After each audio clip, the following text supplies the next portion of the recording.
I received a call from our son in college saying that there had been an accident at the school.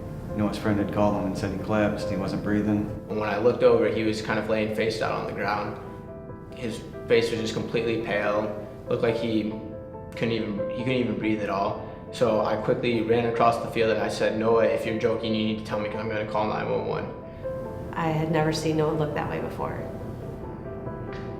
He was pale and unresponsive. Tyler did CPR on Noah for 4 or 5 minutes before the fire department arrived. To know that it was a 16-year-old boy, that he jumped into action, he didn't hesitate. The person told me to turn him over and I had to see if he was breathing. And at this point he wasn't breathing heavily, he just wasn't breathing at all. So she told me I was going to have to do CPR and asked me if I had been trained in it.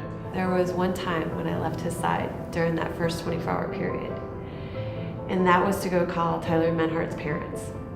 I needed them to know, no matter what happened with Noah, whether he ever regained consciousness or was ever going to be our Noah again, that Tyler did the most heroic thing in the world.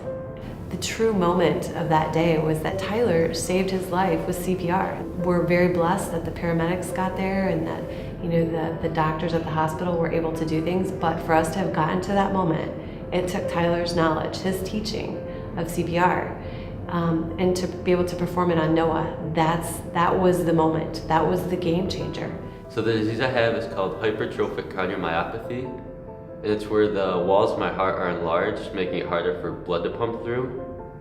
And the doctors told me that really the only thing that saved my life was Tyler doing CPR on me, because even though there are preventions for it, nothing can really save you like CPR can.